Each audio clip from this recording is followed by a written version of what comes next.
Hey guys, welcome back to today's video. Merry Christmas Eve. Today is Tuesday, December 24th, 2019.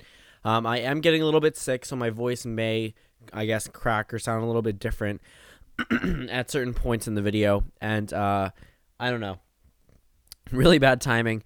But let me go ahead and lock the map first of all, and then I'm going to throw in the LTE logo.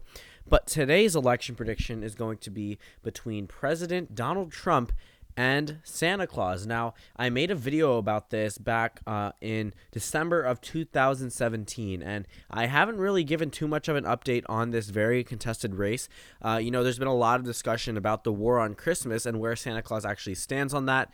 And to be completely honest, Santa Claus has come out and said that the war on Christmas is not the full extent that the president might suggest. There is definitely, a lot of support for Christmas nationwide. When you step outside, you're always seeing Christmas lights everywhere. You're hearing Christmas bells, Christmas music everywhere in shopping malls, literally everywhere. So, to an extent, Santa Claus does not necessarily agree with the president on that.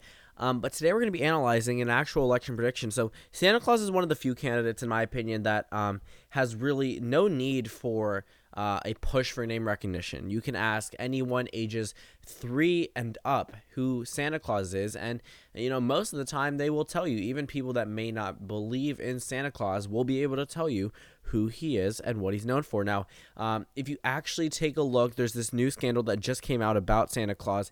He married his wife, Mrs. Claus, back about 200 or so years ago, or maybe a little bit less, but she's only around 200 years old. Now, Santa is way over 1,000 years old. Some people may call that too much of an age difference. You really don't know in that circumstance. But then on the other hand, you also have Jay-Z and Beyonce, so maybe you could make the argument. But Santa Claus is over 1,000 years old, dating a only very young 200-year-old woman. So that's something that's really going to hurt him with the base that he might have had 2 years ago when this video originally came out. So let's talk about states that Santa Claus would easily take away. We're talking about states on the West Coast.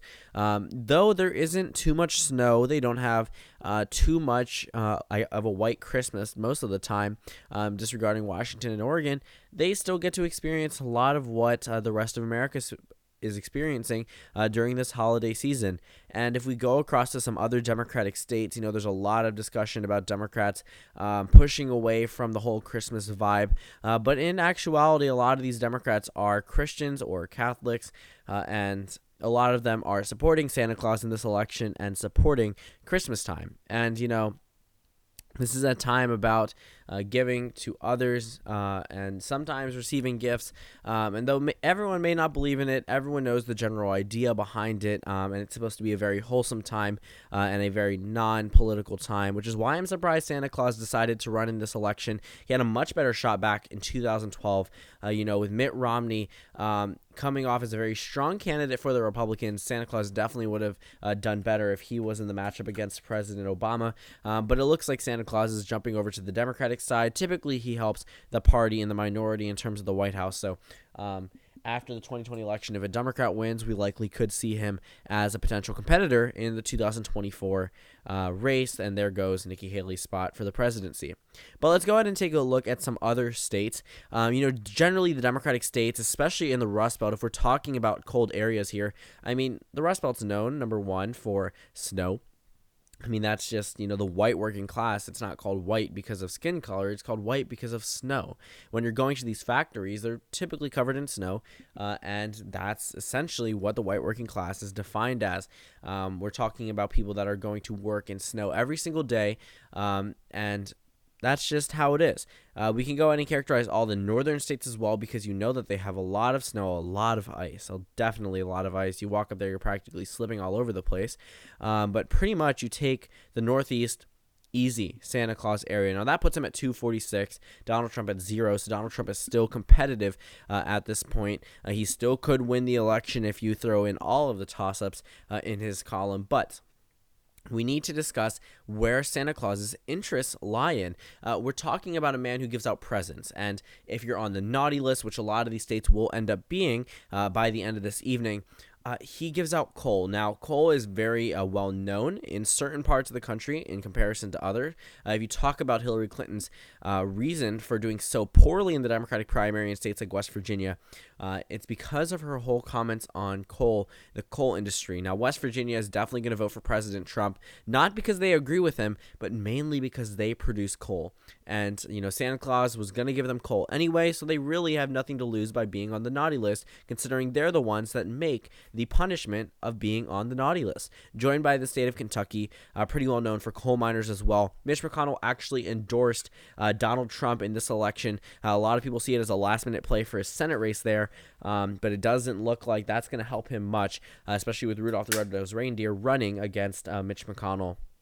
We should see how that ends up at the end of the evening as well. But Kentucky and West Virginia going to Donald Trump. Though Santa Claus is expected to sweep all across the East Coast, this may come as a shock to many people. The East Coast is definitely not an area you might expect Santa Claus to have a really large appeal in. But when we're talking about his way of distributing presents on Christmas, you talk about how he goes through the East, and then he goes over and then through Middle America and then up to Canada. Now, this man has a lot to do every Christmas season. He's practically going to every single household in the entire world, practically overnight. So he has very, very little time to visit a lot of these states, but he has made it sure and noticeable that he has focused on these East Coast states. A lot of them may have originally thought they were forgotten by him, but he definitely has made up for it by visiting them repeatedly, holding a number of rallies. The numbers go up to 30-40 million at some of his venues, and that is pretty interesting. It's just like when President Trump had supposedly 40,000 people in a venue that could only hold 6,000 based off legal capacity. So I guess the comparison is the same there. And so that puts Santa Claus at 328, Donald Trump at 13 electoral votes. Well, let's take a look at the South. Now, this is the Bible Belt, huge Christian population here. We definitely can expect very, very good numbers for Santa Claus here. He effectively becomes the 46th president of the United States of America. But again, like I had mentioned with Mrs. Claus's age as well, Santa Claus is way older than she is, and age definitely comes in as an issue. But when we're talking about health, it doesn't look like Santa Claus has any moments where he's lapsing in health. He definitely seems like he's ready to go to that workshop every single year and give the same amount of effort that he started off with over 1,000 years ago. So again, that was a topic of discussion at one of the Democratic debates when we were talking about the primary season. But I guess you could say that Joe Biden, in reality, is the oldest candidate running, considering Santa Claus is practically 20 in a 1,700-year-old body. So moving that along, let's go ahead and take a look at some of these other states. When we go over to states like Texas and New Mexico and Arizona, this is the Sun Belt. Again, areas you may not expect Santa Claus to win in, but also Donald Trump, number one, hasn't done too well here in terms of trends, and Santa Claus definitely brings over a lot of the Republican vote. In the Republican convention, Santa Claus had an endorsement from a number of people, such as Paul Ryan, Speaker Boehner from the mid-2000s. So he definitely had a lot of endorsements from the Republican side, and that may have came to a shock to many people back when the RNC was happening. But Donald Trump really was not able to convince a lot of people to vote against Santa Claus. In Alaska, of course, you know how that one's going to go. Practically right next to the North Pole. Definitely a huge, huge, huge helper for Santa. Huge, strong base there. That's where his campaign pretty much founded. He announced in Anchorage, so huge support for Santa Claus there. But going over to areas like Utah, Idaho, Wyoming. Now, Montana previously I would characterize for Santa Claus, but there has been a whole issue in terms of Santa Claus's endorsements in the Senate and House elections there. But pretty much these states generally vote for President Trump. Utah, mainly because of that Mormon population, which is a huge turnoff for voters for Santa Claus. So that makes sense as to why it would go to Santa Claus. But we're talking about going up across the red wall. We're turning it pretty much into a blue wall. Now, when we're talking about how snow lands as well, it is pretty much in a straight pile, so you can expect these states to align one after another. Santa Claus definitely cuts through all of these states. A lot of these states may feel like they're not represented enough because Santa Claus spends less time there, but that's purely based off population. Obviously, he's going to spend some more time in California just because there's more kids than in states like North Dakota with less population, and it overall makes sense. Santa Claus definitely has doubled down on this point. President Trump sent out a couple attack ads against him, saying that he doesn't really care about Middle America. Obviously, he does.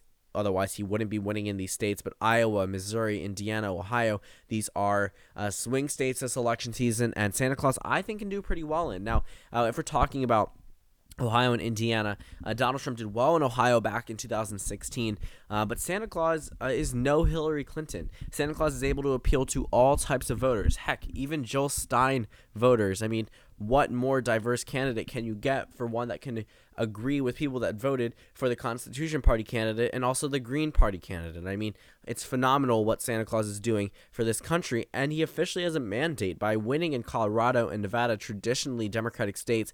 He's able to go ahead and argue, hey, I can win in a number of these states, which means that all of these legislators might want to follow his idea of having annual cookie fest where people put out cookies for Santa and he can just get bigger and bigger and bigger until he's the size of Texas. And, you know, I think that is a really, really good idea. When we're talking about who we consider to be the fattest president, we need all of that attention away from Teddy Roosevelt and on to Santa Claus, because he can take on all of this weight and still lead our nation very successfully, which I think will be phenomenal for our country as a whole. So that's the final electoral map. 509 electoral votes for Santa Claus and 29 for President Trump. Definitely a contested election here. Donald Trump very, very close to victory here, winning the states of Montana, Wyoming, Idaho, Utah, Kentucky, and West Virginia. All of these states will not be receiving presents on Christmas Day, unfortunately for them. So that wraps up this video. Thank you guys for watching this video. Comment down suggestions below, and I will see you all tomorrow.